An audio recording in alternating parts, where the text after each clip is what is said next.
There are at least 3 levels of integration, sexual integration, right? And this is going to be a sexual polarity masterclass. So really, let me break this one down for you. Sit back for a while, right? Now, when I'm talking about the 3 levels of integration, there's a few things that we need to understand. There's the first level of integration.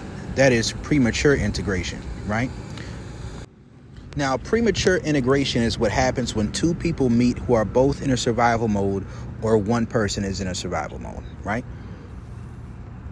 This is oftentimes reminiscent of what people call the anxiously attached with the dismissive attached, dismissive avoidant with the anxious attachment style variant, right? This is something that typically occurs on the first level of integration, which is premature integration. Now, just because it's premature integration doesn't mean that it's real love. Now, typically what happens on this level is that one or both people have not integrated their shadows yet. They're in an enmesh level. They don't know how to integrate that Madonna and that whore, or that gentleman and that gigolo. And when you're on this particular level, typically if you get into a relationship, it might be the bad boy with the nice girl, or it might be 2 nice people together. But eventually that leads to a point where there's a lack of polarity, and then one person is going to make a shift upward, right? Now, what does this shift upward looks like? Now, this shift upward isn't necessarily going to an abundance mindset, because something to understand is that it could be feminine dominance, right? Or it could be masculine dominance. And I'll explain what I mean. When you go into saying, I want to think about me now, right? I put so much thought and effort into you. I want to think about me now.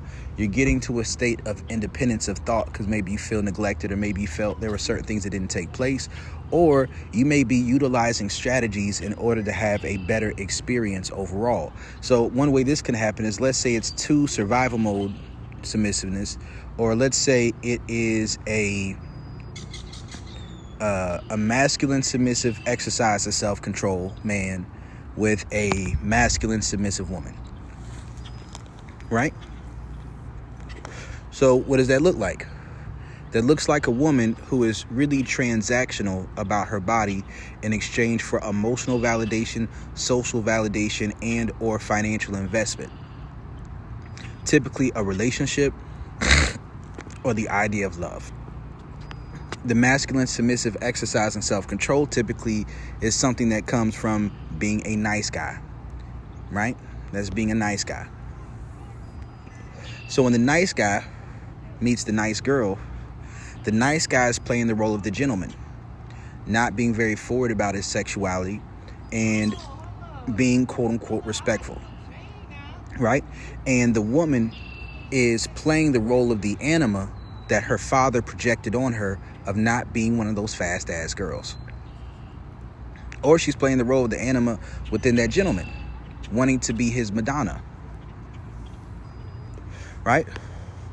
But what happens in these scenarios is that when you group people and you put someone in that type of box, it's not only limiting sometimes towards outside experiences in a state that may be too young or too early.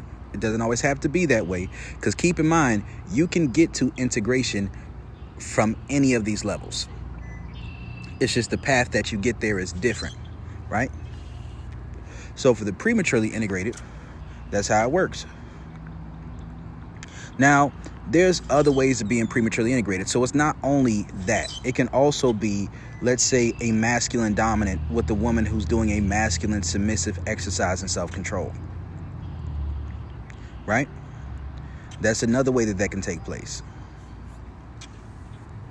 Oftentimes in those type of relationships, it's like an individual who's focused on compatibility and another person who's focused on compromise, right? So when one person's focused on compromise, they have covert contracts where they feel upset with the other person for focusing on compatibility. And the person who's focused on compatibility is like, hey, let's just make it work, right? This is what premature integration is. And oftentimes when we're talking about a masculine submissive exercise and self-control, or a survival mode submissiveness, right? This is another thing to understand, survival mode submissiveness. And what is survival mode submissiveness? Sometimes survival mode submissiveness is a person who doesn't value themselves very highly. So the games that are being played, it raises their perception of the value of the person on the other side of them. So they give themselves over. So survival mode submissiveness can look like a guy who is not used to women giving him attention at all. So rather than him thinking about sex as something that he wants, he kind of represses this in the back of his mind. And through repressing this in the back of his mind, what he says is he's just happy to have a woman who's willing to talk to him or give him a hug or wants to go out on a date with him. Right? That's survival mode submissiveness. The other way that this can look is, let's say it's a woman who wants attention, right? And she's not, like, let's say the value of the validation of the guy she's interacting with becomes so high that it turns into intrinsic sexual desire, right? So that's the survival mode submissiveness. These are different concepts I'm breaking down, right? So I'm talking about the premature integration stage. The premature integration stage. And there's a lot of different ways that it works. It can oftentimes, it is going to either fluctuate between one person being masculine submissive and one person being feminine dominant and switching back between, or there may be moments where the feminine dominant uses tactics to get moments of survival mode submissiveness of this higher level of desire in the moment with the masculine submissive, but ultimately this will lead to feelings of self-betrayal, a feeling of a loss of self. And once this feeling of a loss of self gets to a high enough level, then they want to depart. When they want to depart, that's where the feminine dominant then starts to chase after them, right? Some things to understand. Now, something else to understand is this. Let's go up to a higher level, right? A higher level of integration. Now, the next higher level of integration is the masculine dominant with the feminine submissive, and then integrating from the feminine submissive with the masculine dominant, right? Now, what does this look like? Well, this looks like somebody who's leading with intrinsic desire and intrinsic reward, and a person who is leading with being respectable and desirable. So at least on this level of sexual polarity, there is a foundation of intrinsic desire and intrinsic reward and competence where a certain rapport can get built over time for rewarding good behavior. As long as this trajectory is set and the behavior is rewarded and the pleasure is equivalent to or greater than the power that feels like it's being given up, this can progress nicely, right? And this is what I call the sexual polarity quadrant. It's the masculine dominant with the feminine submissive. So the masculine dominant has to have what's called a program, right? Certain principles and rules and ways that they carry themselves. Something that the feminine submissive can hold them accountable to, and something that they hold themselves accountable to, right? Something to understand. And something else to understand about this state of mind too is that when somebody is in this abundance mindset, there's a difference between a person with a fixed polarity and a core polarity, right? Now, what does this mean when I say fixed versus core polarity? A fixed polarity individual is a person who's going to be masculine dominant with everyone they interact with, and or feminine submissive or feminine dominant or masculine submissive with every person they interact with, and that's just who they are, and that's not going to change. A person with a core polarity may have a core polarity of dominant, and then they will fluctuate between masculine dominant if things are going well and feminine dominant if things are not going well. And likewise for the other parts of the sexual polarity quadrant, right? Feminine submissive if things are going well, feminine dominant if things aren't going well. That's the core polarity of feminine. Core polarity of masculine is masculine dominant if things are going well, masculine submissive if things aren't going well. Then you have submissive, feminine submissive if things are going well, masculine submissive if things aren't going well. Right? So this is something to understand within the sexual polarity quadrant. Now, when you have the core polarity, this can help between high cup and low cup spaces as long as the low cup spaces don't outweigh the high cup spaces. So how can this look? Let's say a man is masculine dominant, right? And his woman has a masculine submissive moment, right? Now, if he is inconsistent with her, this may trigger a response within her emotionally where she makes a decision where this triggers an emotional response that returns her back to the feminine submissive state. And as long as he rewards good behavior from this feminine submissive state that she's in now she's in a stance where she's back in the feminine submissive, and then they can keep things going and the trajectory and then the direction that it's going in. But if you're a masculine dominant and your core polarity is dominance, then if you're in a position where they're encountering high levels of psychological reactance, this can turn into a daddy versus father effect. Right? Daddy versus father effect, something to understand. So that is something that can lead to the end of a situation that was once in polarity. If the low cup moments within that dynamic start to outweigh the high cup moments. And this can happen for several reasons. One of those main reasons is their mutual capacity for energy management, right? So think about this in cup spaces, right? The survival mode submissiveness is pretty much you on E, damn near on E, right? Or you just have just a little bit in there. You're just, and let's say what's in that cup is self-esteem or validation or energy, right? Let's say, and this validation, it comes in different forms, right? Different forms based off of how the person relates to what they feel that they are offering and what they're giving versus what they feel like they're receiving. So when a person feels like they're giving more than they receive, unless they're in a high cup space, that'll make them in a low cup space. If when they're giving, right? But giving, what they do that feels like they're giving is something that feels like intrinsic desire and intrinsic reward. As long as they are rewarded for their good behavior with validation equivalent to what they've earned, then the more that they give to receive, the more they appreciate what it is that they receive. And that's the thing about the feminine submissive, right? And this is why there's oftentimes an issue for a masculine dominant to be in a relationship with the masculine submissive, because they have conflicting masculine foundations of how they view relationships. So the masculine submissive is focused sometimes on covert contracts, on making compromises and feeling entitled to a certain level of validation that they may not actually be qualified for. And the masculine dominant is thinking, hey, I reward good behavior. I give good gifts. So fall in line. Get that energy right, and then whatever it is you need, you'll receive. But the masculine submissive is like, well, I feel like things should be this way. I feel like things should be equal. I feel like things should be a matter of cooperation and compromise in an equal relationship.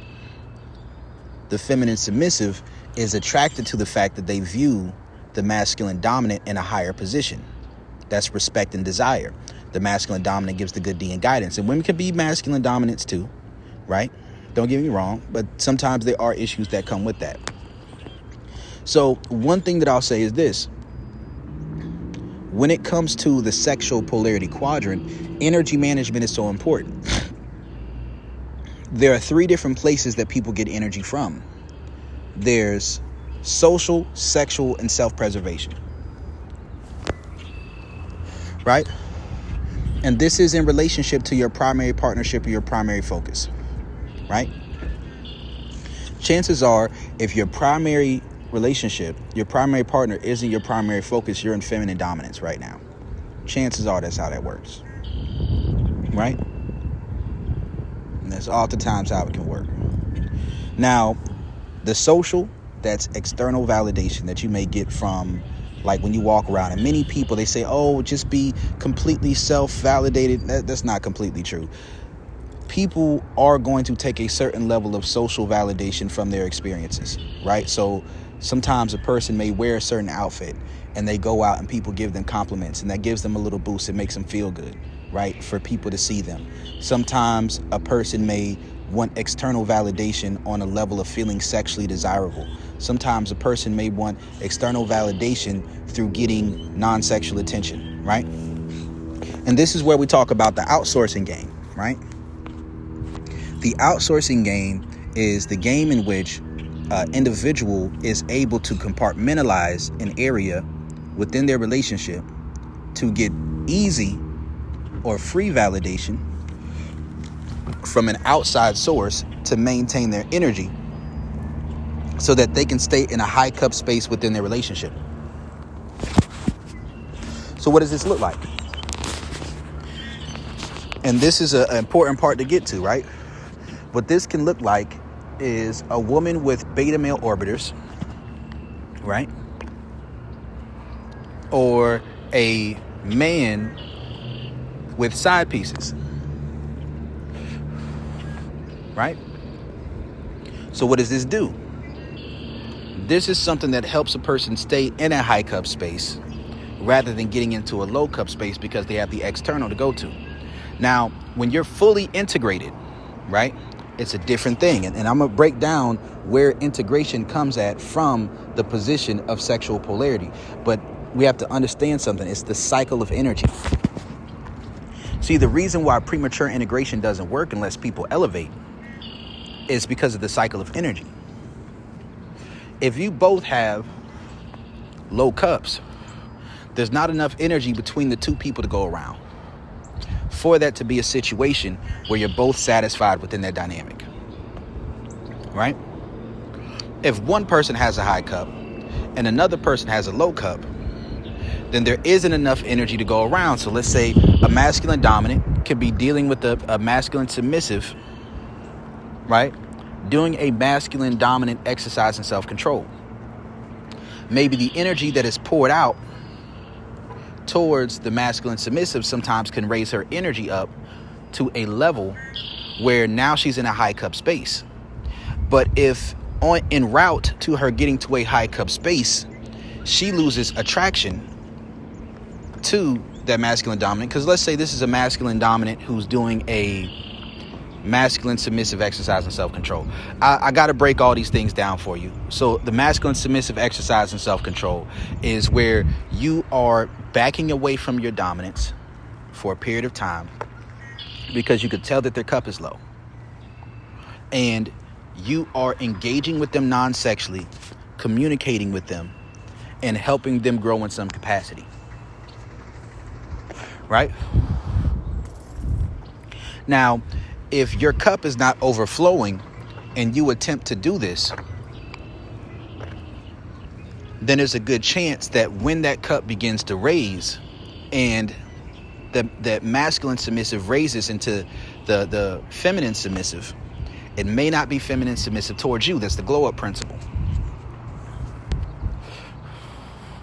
And we also have to understand that people can get their hands caught in the cookie jar, right? People can get their hands caught in the cookie jar. So let's say that you're a man and you're using the outsourcing game, right? You have a primary woman. Let's say she doesn't have the sex drive to meet your needs. Now, let's say that another woman who you're engaging with may be doing a masculine submissive exercise in self-control. Now, if what you're really expecting is not only sex, but also the non-sexual desire, you're really looking for a higher level of desire that you can siphon energy off of, then what can happen is if that woman then begins to play games or to be inconsistent or turns out to be a feminine dominant woman, and you don't cut it off or you don't check your emotions, then that may become your focus for that period of time, right? Let's say a woman is engaging in having beta male orbiters and having conversations with guys to get some validation to make her feel better. let's say this isn't a beta male orbiter, but an alpha orbiter, then her attraction, because her baseline level of physical and sexual attraction is high enough, if the guy who's really the alpha male orbiter is doing a masculine, submissive exercise and self-control for her, being friendly, talking to her, but then being inconsistent, then she may grow in her desire for that man's validation. When she grows in her desire for that man's validation, that may eclipse how she feels about the man that she's already with. Right? Now, keep in mind, I said that there's social, sexual self-preservation. Now, to be integrated within a long-term relationship, the cycle of energy has to be one to which the ways in which you get energy, you have the ways to maintain that cycle. And how does this cycle work? Oftentimes it's going to work like this to a certain extent. Both people have masculine, feminine, dominant, and submissive inside of them. Both people have both, right? So something to understand is this. A person has the way that they like to show love and how they like that to be received. A person has the way that they like to be loved, right? To feel like they're appreciated. Both people have both of those. When both of those things are fulfilled and in alignment within a relationship, right? And the cycle of energy is present, then they're fully integrated, right? So I'll say this. I got to talk about the anima and the animus. And this relates to the concept of the gentleman gigolo complex, and it relates to the concept of the Madonna whore complex, right? And this is how it relates. So the anima typically works in 4 different stages, right? There's Eve, which is the biology of a woman, right? There's Helen, which is romance. So it's sex, romance, love, platonic love, and then there is wisdom. So you have to know how to connect to a woman on each of these levels. And each of these levels is like, when I talk about the biology first approach, it's about establishing a connection of desiring and feeling desired mutually on each level of this. So when I talk about the biology first approach and transitional dating, you're mutually sexually compatible, right? That's one way you connect to Eve, right? And then you mutually enjoy each other's company in a way that is both sexual and non-sexual, right? That's Helen. Then you grow to have unconditional platonic love for this individual. That's Madonna or Mary, right? And then you learn to go beyond that, and then you learn to have a certain love that is a little bit more integrated, where you have wisdom. You have the capacity to relate to a woman, but also to protect yourself from her wiles. Because most women do have a core where there is a lot of femininity inside of them, because that's just their nature. We have to remember that. So, like shit tests, different things like that can occur. Different things that occur that are natural defense mechanisms for women. You learn how to circumvent psychological reactants, but also with wisdom, it comes a certain level of acceptance and a certain level of understanding and a certain level of compassion towards yourself, getting beyond the ego on a certain level, right? So something to understand is this. Are you in polarity with yourself? Right? Are you in polarity with yourself?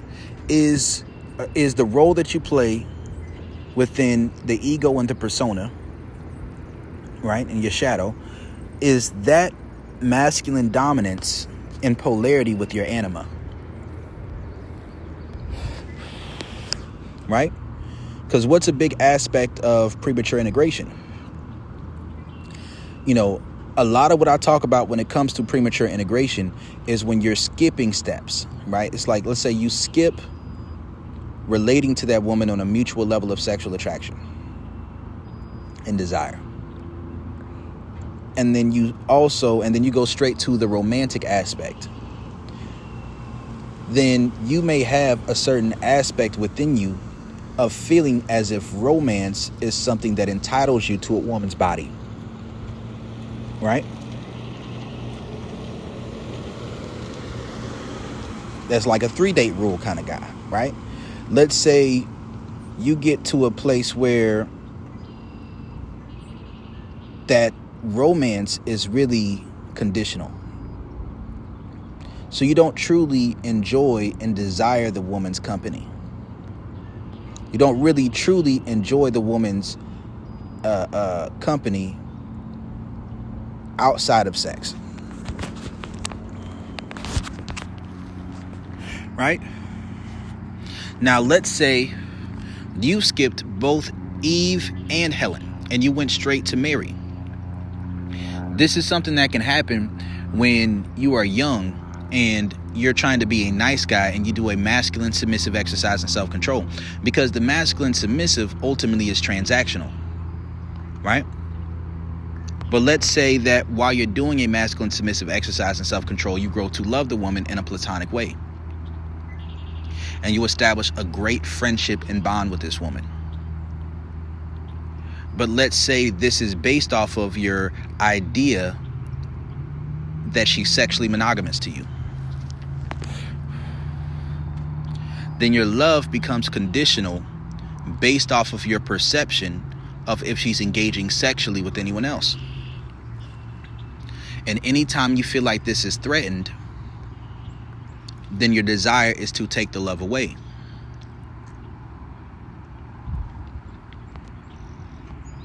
It's like, I'll do anything for you. I love you, but just I can't love you if you got another nigga dick in you. Or if I feel like you desire another man's dick. Because if a woman hasn't integrated her shadow with you, then that means that her shadow is really calling towards the novelty of another individual.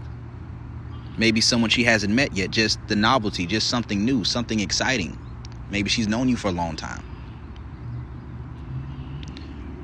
And this can be hard, because the thing to understand is that when a woman has a great frame of reference of you, it's different. Like I say, that dominance is most important up front, but masculine energy is more important in the long run, right? Dominance is most important up front. Masculine energy is more important later on. So what do I mean by that? A woman can't truly respect you as a leader unless she doesn't feel like she's responsible for how you feel. Right? So what is the quadrant? What polarity is your anima as a man? Now, when you become integrated with the woman, your anima then becomes feminine submissive. And that feminine submissive anima that you have, this connects to the feminine submissive within the woman that you're interacting with. This only works if her animus is masculine dominant. Now, understand what I'm saying here. And I know I'm using a lot of big words here. You can go back through some of my videos. I'm trying to define certain things as I go. But a woman's animus is going to go from the muscle man to Mr. Fix-It, the husband type of guy, to the clergyman, right? Or the authoritarian. And then it's going to extend into the visionary, right? So let's say a woman is in a position where she was never able to fully connect with you on the level of the muscle man or the bad boy, right? That's basic beginner level polarity. Then she may have a platonic love or a feeling of duty and obligation towards you. She may have an appreciation for the things that you do for her and how you make her life easier. So if she connects with you on the level of the husband, then what we have to understand is this. On the first level, which would be the bad boy or the muscle man, it's more of a pure physicality or a polarity level of how sexually attracted she is to you. So because of the looks or because of how you carry yourself, being dominant, this is what attracts her to you on a sexual level and sometimes even on an emotional level. When she gets to the husband level, then it may be about what you do for her. When it becomes the clergyman or the authoritarian level, it may be about how you govern and how you lead. When it gets to the visionary level, it's about how much of a visionary you are. So the thing to understand is that a woman in her animus, if she has because we got to understand, I'm talking about the shadow, the anima, and the animus. I'm talking about a lot of things within the sexual polarity quadrant right now.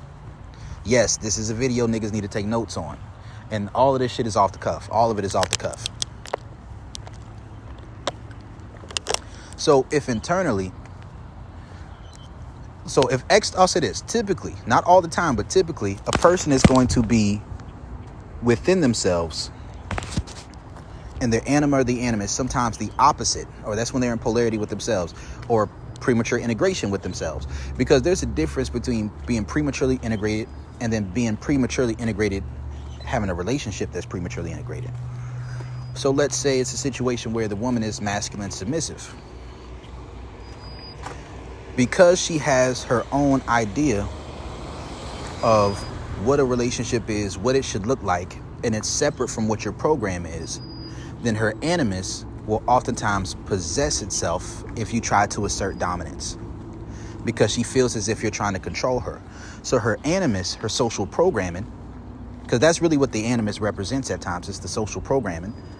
It's the father figure in her mind. It's the voice of what society says or what her family says or what the men in her family have said. Typically, a man's anima is going to be a little bit more attached to one woman, while a woman's animus is typically going to be more so attached to her perception of men as a whole, right? Or what she's grown up around. If a woman's masculine submissive, sometimes she has a feminine dominant animus where it's rebellious. This is where psychological reactance comes in. Same thing with a man sometimes who's masculine submissive. So something else to understand is this. You can be all of polarity with your anima or your animus. So what can that look like? Let's say you're masculine dominant, right? But your anima is ultimately masculine submissive. That means that your love is conditional.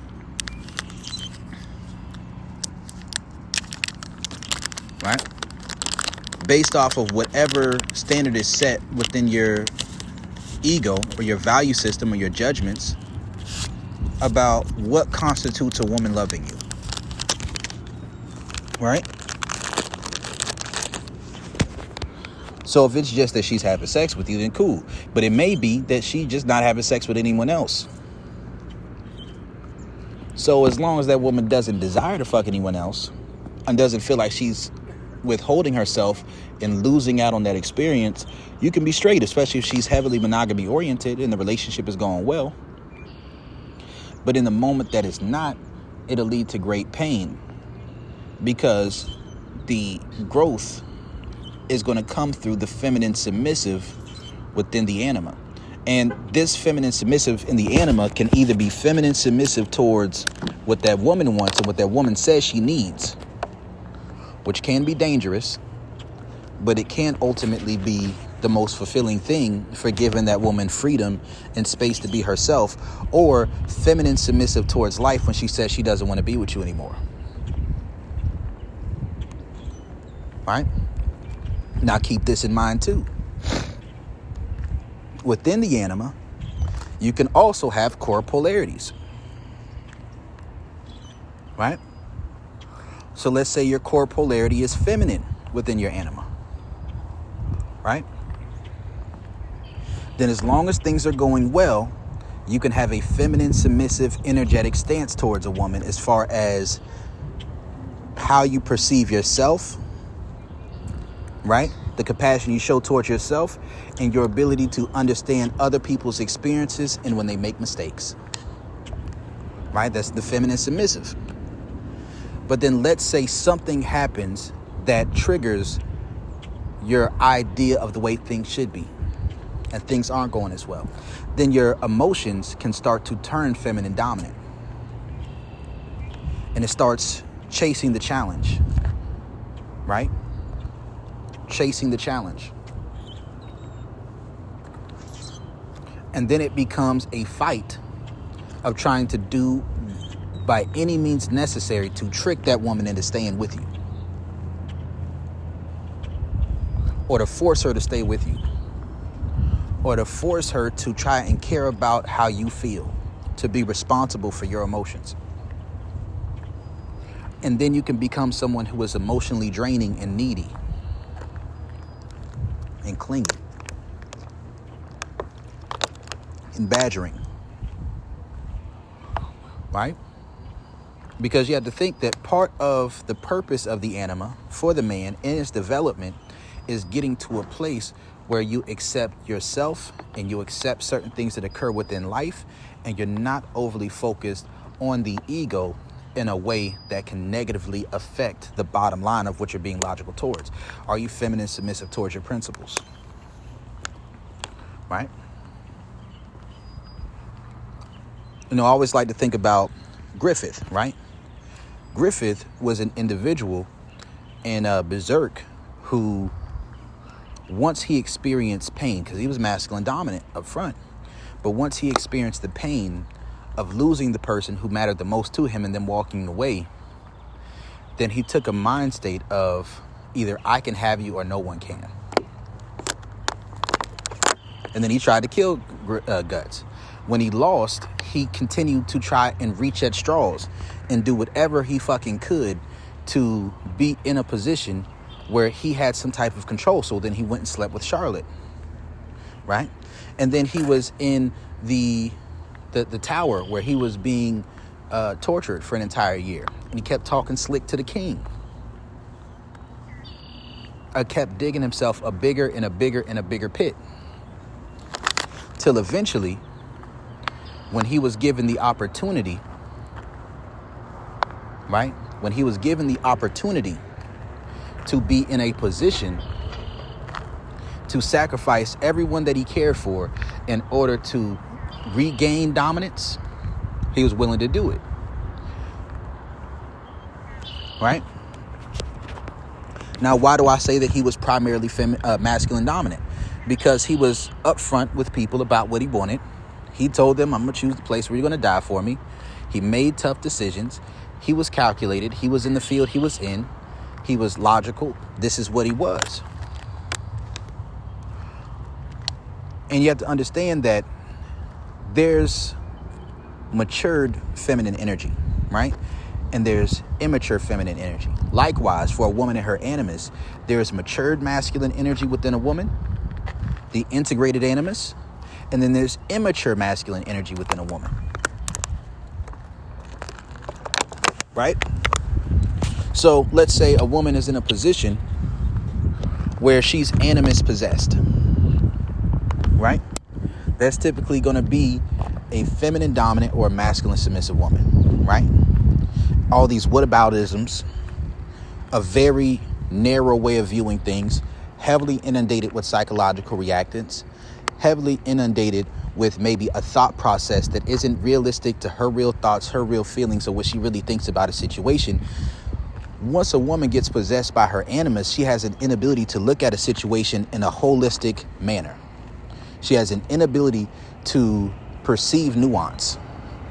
She becomes like a rigid, ornery old man who's stuck in their ways, right? And this is something that we can often see in times where a woman doesn't feel safe. It's a defense mechanism. Watch my video on the straw man principle, right? That's how these things can often work.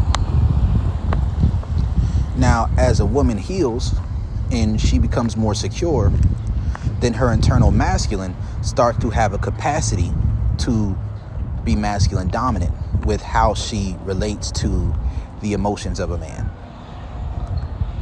This is where integration takes place, right? Now, like I said, and I was breaking this shit down for a while now, but there's a difference between two people in polarity integrating and two integrated people getting together. Right? There's a difference. So the difference is this. When a man is masculine dominant, he starts to influence and to inform a woman's animus. Right? To where some of her internal values in her social program starts to get replaced by different aspects of his program, because it makes her feel pleasure and desire, but it also makes her feel like this works better. But there's a gap that has to be bridged between logic and emotions. If it's merely logical, it creates a daddy versus father effect, and it creates psychological reactance. This is what happens within a woman who is not integrated with her shadow and isn't integrated with her animus. Right? The animus isn't mature. But when two people are integrated together, as the man sets those standards, or the masculine dominant sets those standards are met, good behavior is rewarded. The masculine dominant sets standards that actually lead to the masculine dominant having intrinsic desire and intrinsic reward towards reciprocating the person who's feminine submissive. So what does this look like? Train people how to treat you. Teach people how to treat you. Right? So there's a difference, like, in how integration works versus simply just being a surface level masculine dominant. You can be, the more long term something is, being surface level masculine dominant becomes feminine dominant. Simple. So, like, let's say a woman is platonic friends with a man. She is intrinsically desirable for her non-sexual company and companionship. That's a certain level of masculine dominance. Right? But, or let's say they're platonically dating. They're not having sex yet. If the way she interacts with this man doesn't influence, and if the things that she responds to and she reacts to doesn't influence that man to become more sexually appealing to her based off of what she's attracted to and what she desires, then ultimately she's feminine dominant. Right? If you're a masculine dominant and the things you encourage a woman to do are things that don't actually influence you to desire to be integrated with her, right? To care for her, then although you may be intrinsically desirable for sex, you're ultimately feminine dominant. Right? So I do think these are some important concepts to understand.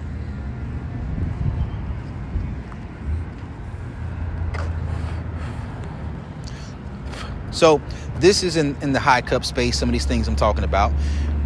And I wonder if there's anything I forgot to bring up in this particular video so far. I wonder if there's anything I forgot to bring up.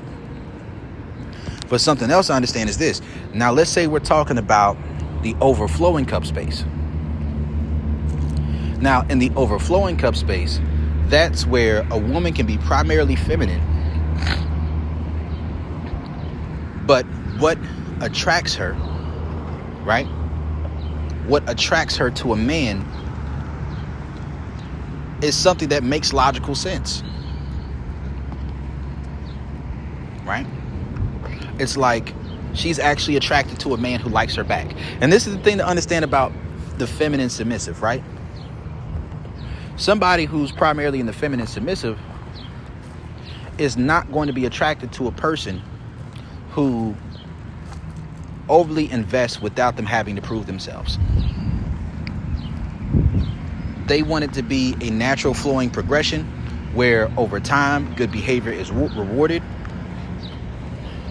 and it makes sense, like it's rewarded over time so that they gradually build that connection.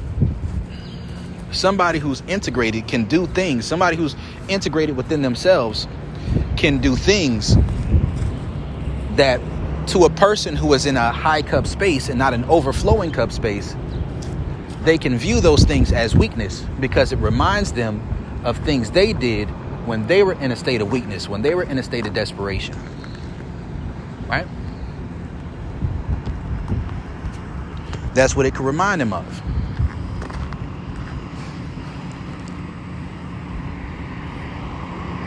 And that's just some real shit.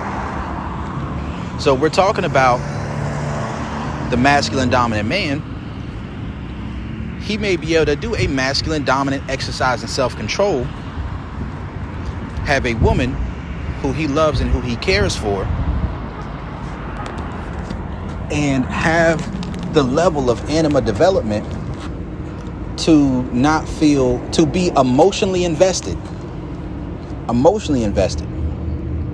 and still have emotional discipline if she does and or says things that hurt his ego. Right? Because the emotions are so developed that it's on a certain level where he can logically think about solutions and creating a feeling of safety and intimacy and connectedness, and places that above the ego needs.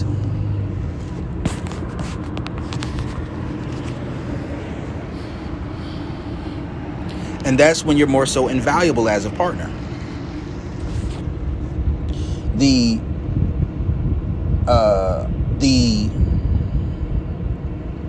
Let's see, it's the feminine submissive overflowing cup. The integrated feminine submissive has a capacity to not only be feminine submissive, but to be attracted to, and even more sexually attracted to, the emotional vulnerability of her man.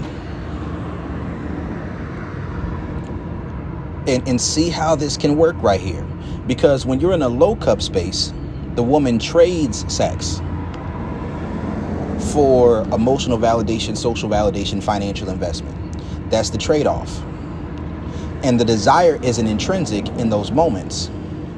And after a while, it can feel like duty. It can feel like psychological reactance. It can feel like pressure. But once the woman becomes integrated within herself and is on a very high level of security, the overflowing cup space, not only can she be feminine submissive with her man and connect to him on a level of his masculine energy and his dominance, but she also has the capacity to reward good behavior as far as the man feeling free to be vulnerable with her and to express his emotions.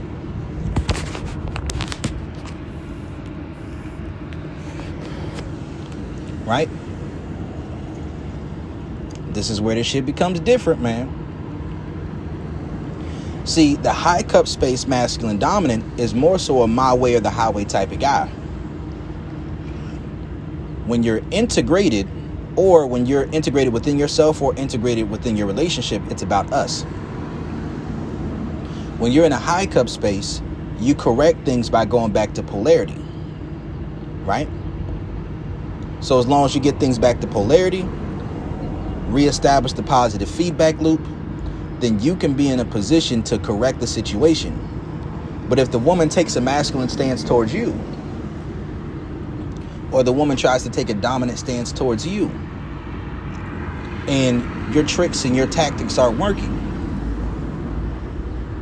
or she's no longer feeling the same level of desire or the same level of respect, then ultimately it creates negative feelings inside, where the masculine dominant who's fixed just walks away at any given point in time, or he starts to compromise either his masculinity or his dominance.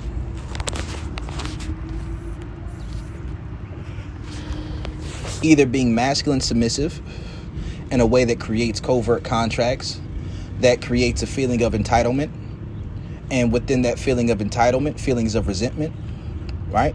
Or becoming feminine dominant and using manipulative tactics that may work for a little while, but eventually lead to the breakdown of the trust within that relationship.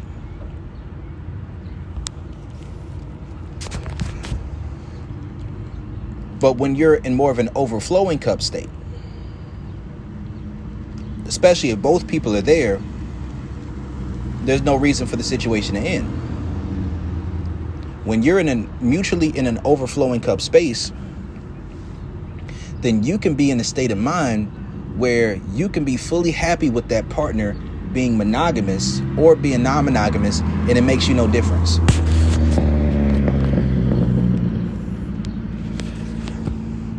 Now, one thing I will say, and I'm going to end this off probably talking about this particular topic, something that happens in prematurely integrated relationships is internally there is this process of, and this is not, doesn't happen in every prematurely integrated relationship, but it does happen, where there ultimately becomes a trade-off of emotional monogamy for sexual monogamy, right? Where the woman is like, well, like it may be two people who go back to each other for years on end, years and years on end, and they never fully leave each other alone. For the man, it may be as long as another dick don't touch you and go inside of you, you can always come back to me. And for the woman, it's as long as you don't get into a full-on relationship and fall in love with another woman, you can always come back to me. And this is something that oftentimes happens between men and women, right? So it's like the woman may go and talk to guys and do the outsourcing game and attention whore and date guys, but always keeps in the back of her mind that if she fucks this guy, it might fuck up what she has. So she doesn't cross that line. It may not always be the conscious reason, but she may come up with a bunch of reasons not to do it. Oh, I don't think he want to be in a relationship with me. Or, nah, he's just like, I don't know, it's just not him. Or it could be a situation where it's like a phobia of sexually transmitted infections.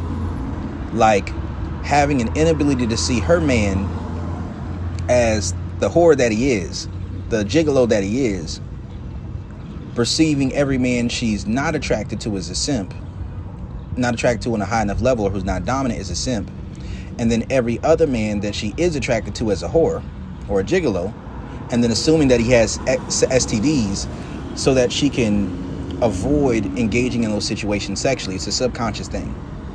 Just like a person can repress their sexuality and it can turn into an eating disorder, right? And then the man may just engage with women on a very superficial level of sexuality, and to never truly deal with these women in a way to where he's seeking to form any type of emotional attachment. So even if his hand gets caught in the cookie jar, it's like, well, at least I wasn't in a relationship with her. You know, at least I didn't fall in love with her. I still know where my heart is. And it's one of those situations where when that type of thing occurs,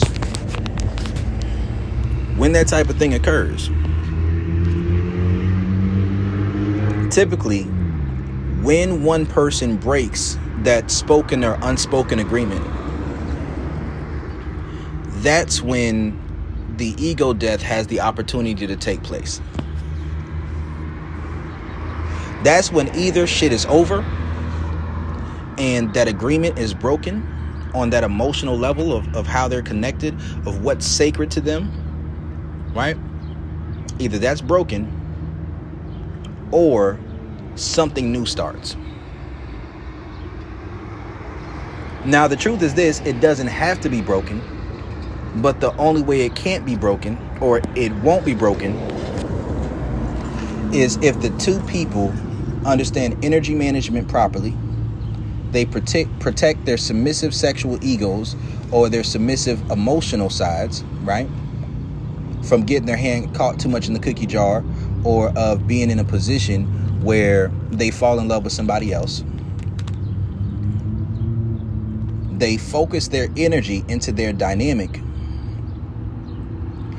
and they have a high enough baseline level of attraction and respect, and they're able to connect sexually, connect romantically, connect platonically, and then ultimately connect through wisdom and integrate.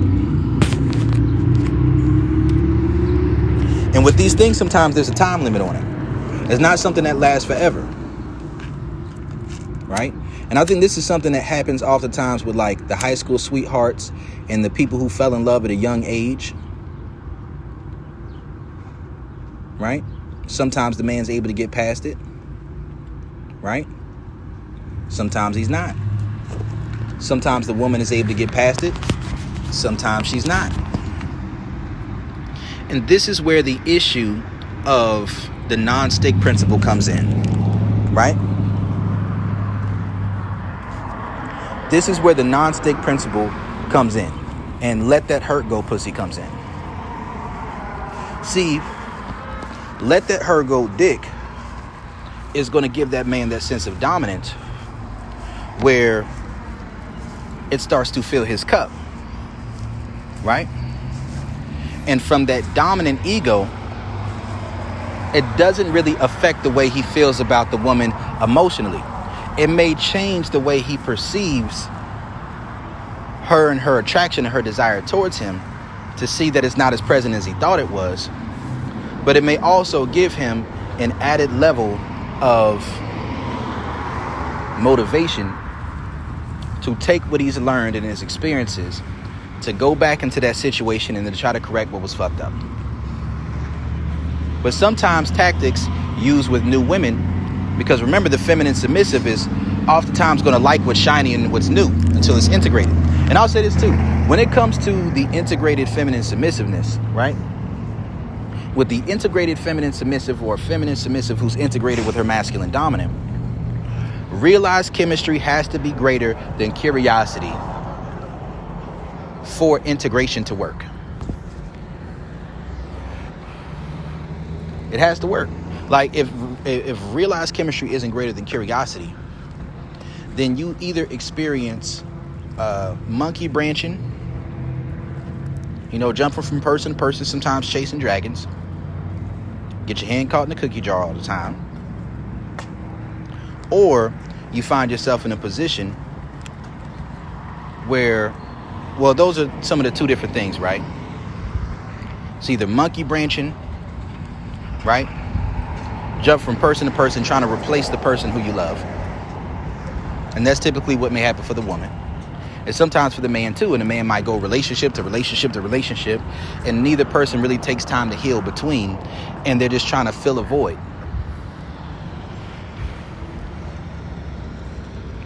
But let that hurt go pussy typically does a certain thing, right? If that woman was masculine submissive with that man, then typically she felt a certain level of duty towards sex based off of the emotional validation, social validation, financial investment. Typically, the investment that man made is something that made her feel pressure to engage sexually. So when she has the experience of let that hurt go pussy, if the dick is not better, then typically she's going to want to go back.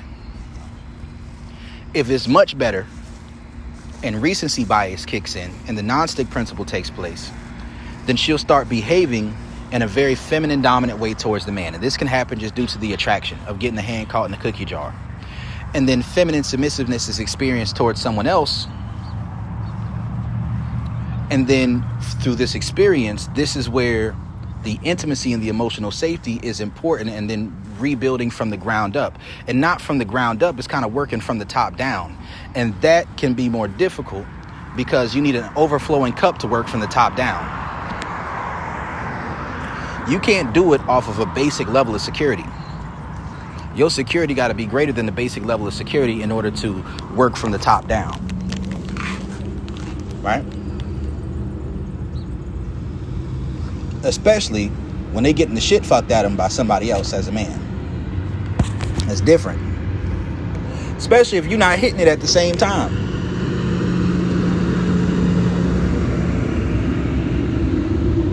It's a difficult process. It's not for the weak. But you may learn things that make you invaluable in a relationship. Things that make you invaluable. But with that non-stick principle, that's where it's very hard to avoid the fundamental attribution error. Because now you're going to want to judge the woman and feel like she's a bad person for what she's doing. And she may be a little bit, but if she was good to you for so long, is she really all that bad now? Sometimes this happens in long-term relationships where people give up hope and they stop wanting to work on it. They go find themselves. Now, sometimes it's one of those things where if you're a masculine dominant, if you put a lot of ego into sex, then if another man opens up your woman sexually or awakens her to her feminine submissiveness, you may be too hurt to ever take her back. And she may never find another man like you. Right? Because there's alpha widowhood, right? There's one-itis, right? These are things that take place within people who do have somewhat of a natural monogamy orientation. But I really wanted to do this sexual integration masterclass, right? The 3 levels of sexual integration. We got premature integration. We have integration through polarity. And then we have being integrated already with yourself, right? And being mutually integrated, right? Because understand, realized chemistry being greater than curiosity is not always going to be something sustainable unless a woman is not only in the feminine submissive, but in the integrated feminine submissive, where who you are as a man as a whole influences her animus to the point where you are it for her. And and a man's realized chemistry is greater than curiosity as well. You're not always looking around to see if you can find something better than what you got, because you feel like what you got is the best already. And within long-term relationships, there are going to be hard conversations. There are going to be things that if you are in your ego, you're not going to want to hear. And if that's hard for you, then oftentimes it's just not going to work. And then it's oftentimes better to just stay in the fixed masculine dominant, to never get too close to a woman, and then to integrate through polarity rather than attempting to integrate through premature integration.